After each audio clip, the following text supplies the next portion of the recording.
sea, la mayoría de los videos son así. Hay videos en muñequitos. Le decía que pienso que tiene una similitud con lo que ellos constantemente juegan, ¿verdad? Porque están en clase, están atentos, pero si tienen un espacio, empiezan a buscar juegos. Y eso tiene una similitud a eso, ¿verdad? Sí. Sí, está hecho como que el cerebro fuera una aplicación tecnológica que se actualiza. Y entonces eso es algo que el adolescente puede entender, ¿verdad? Sobre todo ahora nuestros adolescentes que solo son teléfonos y juegos, entonces sí lo pueden comprender bien. ¿Alguien más que tenga una opinión? No puedo, no me dejan. No me dejan. Yo creo que la similitud que hacen entre a dónde hay que acudir, ¿verdad? Porque cuando a nosotros se nos descompone un teléfono, obvio vamos con el experto. Se nos descompone la computadora, vamos con el experto. Entonces, el mensaje que están transmitiendo de decirle al joven, pasa algo, ve con el experto. Eso es bien importante. Así es, muy bien. Quiero agregar que es importante porque en el video tan dinámico, ¿verdad? Sí, tan creativo, inmediatamente nos dice lo importante que es el cerebro y todas las funciones que desempeña, ¿verdad? Entonces nos deja así bien claro cuál es realmente su funcionamiento, para qué nos sirve. Sí. ¿Alguien más? Entonces, después hay videos de todo, hay videos de muñequitos, sobre todo para, creo que trastorno de déficit de atención y eso son en muñequitos, entonces les llama la atención a los muchachos, ¿verdad? Pienso que también le está diciendo, tu cerebro no tiene necesidad de formatearlo, igual que una computadora, ¿verdad? Sino que dice, no hay necesidad de estarlo limpiando, sino que constantemente hay cosas que manda a la memoria a largo plazo o a corto plazo, dependiendo de la importancia que le dé a lo que está sucediendo en su entorno. Así es. Y entonces también tenemos videos de jóvenes que todavía son jóvenes canadienses que dan su opinión de su enfermedad mental y cómo se recuperaron, ¿verdad? La mayoría de estos videos, hay videos con historias bien tristes y los muchachos les genera empatía. Fue increíble ver esa reacción de que yo al comienzo pensé que se iban a burlar o algo así, y en realidad como ya estos videos son como en el tercer o cuarto módulo, ya más bien las reacciones de los jóvenes fue de empatía y de sentirse mal por esa persona. Most people's brains work like this, and so I did an online test. I scored really high for ADD, and then I saw a psychiatrist who actually gave me the diagnosis. We found a medication and stuff that helped work for me. Vieron que no todas las enfermedades mentales van solas, ¿verdad? A veces hay una mezcla o van dos o lo que sea. Estos son casos un poquito más extremos, el de este joven, pero si ustedes ven, ser homosexual no es una enfermedad mental, ¿va? Pero sí es una condición estigmatizante, ¿no? Donde son juzgados, donde son molestados, y se le agrega la depresión y el trastorno de déficit de atención que tenía. Entonces ¿qué era las molestias y todo que él recibía y el bullying? ¿Qué era para él? ¿Cómo se llama eso? Se los di en la clase. Eso es un ¿qué? Un estresor, ¿no? Es un factor ambiental, ¿verdad? Que funciona como estresor. Y entonces, ¿qué hizo? Le incrementó, ¿verdad? Le catalizó la depresión. Y entonces son casos extremos, ¿verdad? Que obviamente pueden pasar porque aquí tenemos una historia de la vida real. Tenemos también que entender que como parte de la salud mental vamos a tener no solo jóvenes con enfermedades mentales, sino que también pueden haber jóvenes con estresores o factores ambientales que los están estresando y entonces no tienen su salud mental estable, ¿verdad? Porque hay algo que los está estresando y les está provocando un distrés emocional. Niñas con sobrepeso, niñas o pueden ser homosexuales, varones, mujeres, con padres divorciados, ¿verdad? Porque hay casos también que las molestan porque los papás se están divorciando, ¿verdad? Solo el hecho del bullying es un estresor bastante marcado en los niños y en los jóvenes. In the world, but a condition called obsessive compulsive disorder put my dreams of dance on hold. My obsessive compulsive disorder, or OCD, started when I was in junior high. I started to get totally stressed out by the order. ¿Creen ustedes que los chicos van a entender? Yo quiero comentar, pero algo del video anterior, del trastorno de déficit de atención. Yo les decía acá a mis compañeras que yo en algún momento de mi vida pensé que tenía ese problema, porque siempre he sido como muy despistada, ¿verdad? Y de hecho cuando entré a estudiar psicología, creo que fue una de las razones por las que me incliné a estudiar eso, porque yo quería descubrir qué era lo que me estaba pasando. Pero no, con el correr del tiempo me di cuenta que no es eso, solo soy desordenada, soy. De hecho, cuando yo llego a donde mi mamá me saluda y me dice, no he visto tu llave, no he visto tu teléfono, ni he visto tus lentes. Es lo primero que me dice, porque yo siempre estoy, ¿dónde están mis lentes? ¿Dónde están? ¿Verdad? Pero uno siempre tiene la idea como que uno está padeciendo de un trastorno que va más, o de un desorden que va más allá. En el caso de este último video, posiblemente una de las cosas que se empoderan de la persona es el temor, ¿verdad? El temor al que van a decir, o el miedo a no poder enfrentar una situación, y son de las cosas que debemos de ayudar a nuestros alumnos a vencer, a pasar esa barrera, a cruzar ese velo del temor, ¿verdad? Para poder vencer cualquier obstáculo que se nos pueda presentar. Así es. Comentando un poquito, haciendo una comparación con la historias de casos y este video educativo, aquí la ventaja es que se pueden identificar ciertos síntomas que se ven, cómo se dan en la realidad, porque en lo otro ellos contaban su experiencia, cómo les había ido, pero aquí se pueden identificar más fácilmente, y que ellos pueden también comparar con algunas situaciones que hayan podido observar con algún conocido, compañerito, o algunas cosas que ven en ellos mismos, ¿verdad? Muchas veces, como Karina lo acaba de mencionar, pensamos en situaciones, esto es diferente, esto es extraño, esto no es normal, entonces, y muchas veces no le queremos poner atención, y lo mismo le pasa a los estudiantes. Esto se me va a pasar, o si lo comento me van a decir que estoy loco, y son cosas que aquí pues les aclara, son situaciones, son condiciones que requieren atención, y que lo que obviamente lo recomendable es buscar atención, como dan el mensaje en el video, ¿verdad? Sí, estos videos son parte del módulo 3, que es el que explica las enfermedades mentales. Entonces es una manera, como todo adolescente responde mejor a los audiovisuales que a leer, ¿verdad? El cerebro adolescente no está hecho para leer, está hecho para ver. Entonces pues se crearon estos videos con esa idea, pues de que aparte de como reforzar, ¿verdad? Nosotros les vamos a dar, porque el módulo 3 tiene material informativo, se les va a dar y se les va a dividir en grupos y se les va a poner a discutir y todo, pero la mitad se va a perder, ¿verdad? Porque es normal, ¿verdad? En el cerebro adolescente. Pero entonces de esa mitad que se perdió va a haber un porcentaje de que se va a quedar con el video. Entonces esa es la idea de los videos. Sí. Flying by, so Jack decided to chase the bird. It was a very pretty bird. And just then, a butterfly came by, and Jack thought about Gretel, the young girl he liked, who collects butterflies. This one would be perfect for... Jack then realized that he forgot. ¿Qué tal? ¿Qué les parece? ¿Quién quiere opinar?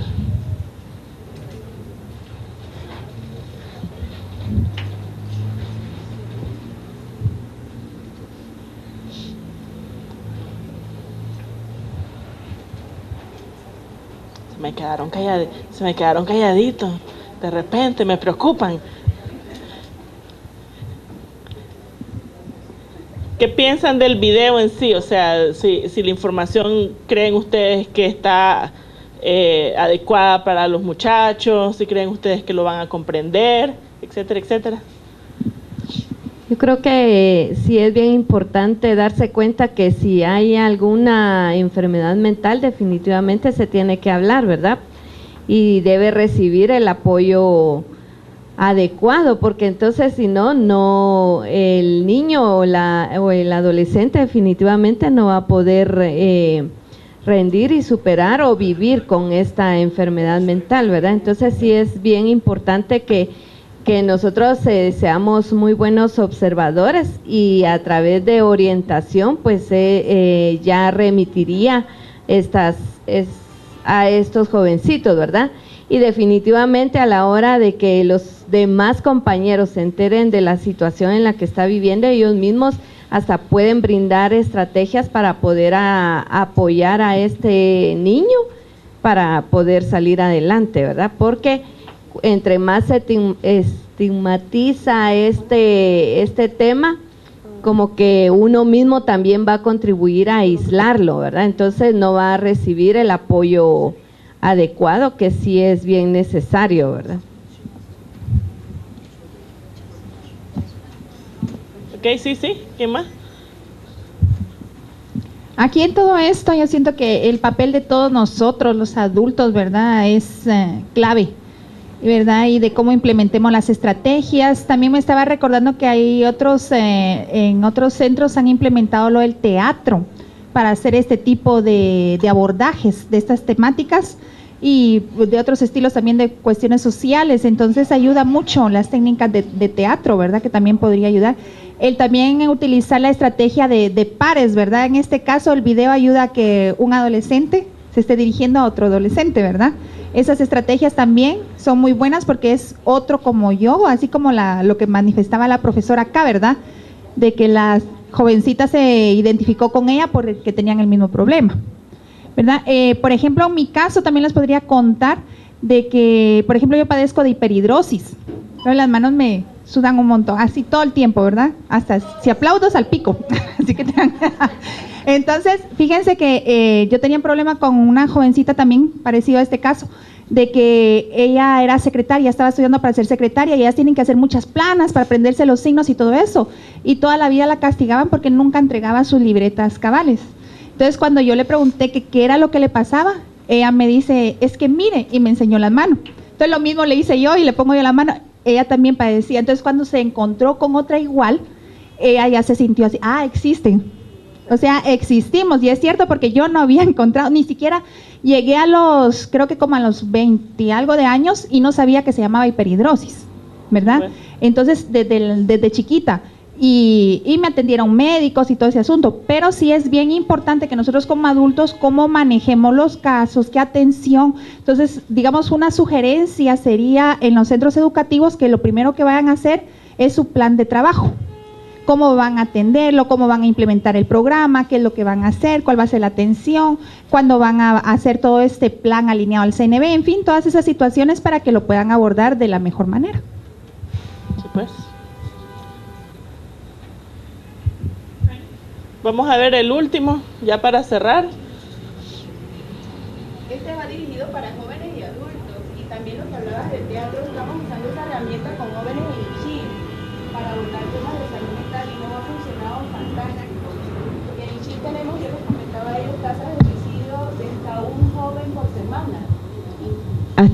Tenemos tasas de suicidio de un joven por semana casi, y empiezan a los 10 años. Se están suicidando en Nevaya Juli Cotzal, en Ixchil. Entonces estamos trabajando con un grupo de líderes que ya son jóvenes en teatro para hacer teatro y abordar temas de salud mental. Creo que este año ellos van a venir a la capital a hacer una presentación, los vamos a invitar porque es una herramienta súper útil para hablar de otros temas de salud, para hablar de eso, y no estás apuntándolos, sino que ellos se identifican con este papel o con el otro papel. Este es para nosotros también, para los grandes. Las actividades que normalmente me provocaban placer ya no me interesaban. Le gustaba arruinarme el apetito. Masticaba mi memoria y mi habilidad para concentrarme. Si quería hacer algo o ir a algún lado con el perro negro, necesitaba una fuerza sobrehumana. Muy interesante también, ¿verdad? ¿Qué opinan? Este momento, digamos, porque así como decía ella, ¿verdad? Es para adultos, igual nos hace reflexionar, porque a mí en un momento de mi vida, pues tuve un momento de depresión muy fuerte, casi de 2 años y medio, así, pero yo sabía cuál era la causa, que era la pérdida de mi hija, ¿verdad? Entonces me vine abajo, ¿verdad? Pero sin embargo, sí hubo un momento en que tuve que aceptar y decir, sí necesito ayuda, porque yo lloraba en cualquier rato, no podía hablar del tema, era una cosa terrible. Y yo dije un momento, Dios mío, yo ya no me aguanto sola, porque ya no sé ni de dónde sale tanta lágrima, ¿verdad? Entonces, el psicólogo me hizo lo mismo, el mismo sistema, ¿verdad? Porque yo me acostaba, y acostándome, y entonces empezaba a traer la misma situación a circular, y no dormía por lo mismo. Y las pocas horas que dormía, soñaba el momento. Entonces, lo que hice fue igual, tomar una hoja y empezar a escribir, ¿verdad? Cosas que me hacían a mí retener el recuerdo, ¿verdad? Empezar a escribir la situación, o me levantaba obsesivamente a quererme ocupar para no pensar en la situación. Entonces, descargarme a través de la escritura a mí me sirvió mucho, ¿verdad? Entonces, creo que estas cosas sí es bueno que les enseñemos a los jóvenes las técnicas, porque todos pasamos esa tristeza o la pérdida de un ser querido, pero cuesta aceptarlo. Cuando estamos en el momento, y nos dice el psicólogo, no sé, ay, lo dice tan fácil, pero como no fue él, ¿verdad? Pero hasta que uno lo vive se da cuenta, ¿verdad? Y que uno les cuente que lo que ellos sienten, también uno, los de adultos, lo está sintiendo, y que se pueden manejar las situaciones sin llegar a esos extremos, porque yo llegué al momento de pensar, y entonces, ¿para qué vivo? ¿Verdad? ¿Para qué estoy aquí si mi hija ya está muerta? Entonces, ¿para qué quiero seguir viviendo? Eso, solo pensarlo, para mí fue un momento en que dije, no, yo no estoy bien, porque estoy pensando en que no debería existir, porque no existe ella, no tiene razón de ser, ¿verdad? Entonces hay un problema. Entonces la clave es que enseñar a los jóvenes que todos pasamos momentos de depresión, pero que tenemos que trabajarlas, ¿verdad? Ok, gracias. Algo parecido a lo que cuenta la licenciada, ¿verdad? Pero en cierta forma es diferente, porque pierdo a mi esposo, y eso para uno de mujer es muy triste, ¿verdad? Porque se pierde la pareja con la que compartes, con la que tienes una relación estrecha, ¿verdad? Y entonces, pero nosotros en ese momento yo no pensaba en eso, pensaba en mí, no pensaba en mis hijos, como que quería irme también con él. Entonces entré en una depresión total, al punto de bajar 30 libras de peso. No quería comer, no quería bañarme, no quería ir a trabajar, no quería nada, saber nada. Y mis hijos se acercaban a mí y les decía, no estoy, ¿verdad? Yo no estoy, no existo, ustedes miren qué hacen. Estaban muy pequeños, ¿verdad? Y entonces, pero entonces, ¿qué pasa con esto? Lo transmitimos, porque ellos, a pesar de, tengo gemelas, y las gemelas tenían 6 años, necesitaban de mi apoyo, de mi ayuda en ese momento. Pero gracias a Dios contaba con una amiga, psicóloga, y ella llegó a mi casa y me hizo entrar en razón. O sea, sucedió esto que llamaba usted la vez pasada prevención, ¿verdad? Ella se dio cuenta de este cuadro y dijo, no, Margot, ¿qué está pasando? Creo que me bofeteó, ni siquiera sentí, ¿verdad? Y me dijo, al baño, ¿verdad? Como que hubiese sido mi mamá, ella al baño, usted no es así, y empezó a tratarme, ¿verdad? A su manera, como amiga, como hermana, como psicóloga, pero yo ya había provocado este desfase en mis hijos, sin haberme dado cuenta, ¿verdad? Ella se encargaba de ellos también. Entonces entra mi hijo grande, que tenía apenas 10 años, entra en esto, y empieza a crear una imagen de un monstruo. Y lo asimilé con esto, yo lo asocié con esto porque eso le pasó a mi hijo, ¿verdad? Porque miraba al monstruo por todos lados. Incluso en su cuarto tenía un ropero y le cubrió el espejo porque ahí lo miraba. Y decía que ese monstruo se había llevado a su papá y ahora se iba a llevar a su mamá, y que después seguía a él por ser el mayor. Y que él no se quería ir, ¿verdad? Pero no me lo decía, ni yo estaba preocupada en eso, ¿verdad? Hasta que esta amiga que les digo dijo, no, yo no puedo, tiene que ser alguien que no tenga una estrecha amistad con ella. Y citó a otra persona quien llegó y fue a tratarme y a estimular, ¿verdad? Mi don de mamá, ¿verdad? ¿Dónde está la mamá? ¿dónde está la que cuidaba a los niños? ¿Dónde está la que los llevaba al colegio? ¿Dónde está la que miraba tareas? Y me hizo entrar en razón. Gracias a Dios, ¿verdad? Esto empezó a sanar, y con esto a tratar yo a mi hijo, ¿verdad? Y entonces creo que empecé a sacarlo también de eso. Por la gran bendición de Dios, les digo, ambos salimos de eso, ¿verdad? Entonces lo puedo contar ahora con facilidad. Antes no lo podía contar, así tenía que llorar para contarlo, ¿verdad? Ajá, porque sentía ahí la herida latente, ¿verdad? Pero sí se puede, con la ayuda de personas a las que uno acuda, que realmente te apoyen, te entiendan, pero también abrirse y decir, tengo el problema y lo estoy ocasionando en otros, ¿verdad? Miren qué bonito. Vamos a cerrar con una reflexión. 4 videos, 4 días de trabajo, y ha despertado la empatía y la de compartir sus historias con nosotros, ¿verdad? Algunos se conocen, otros se están conociendo hasta hoy. A mí nunca me habían visto, y ellas tuvieron la confianza de contarnos su historia por un video. Ahora imagínense 6 semanas de educación con los jóvenes, y todos los videos y todas las actividades. Esto es un programa lindo. Ahí está la prueba. Muchas gracias. Han sido excelentes, excelente grupo. Los felicito sinceramente. Tienen unas ideas brillantes. Van a sacar esto adelante. Me voy muy contenta, y muchas gracias por el recibimiento que nos han dado, y un aplauso.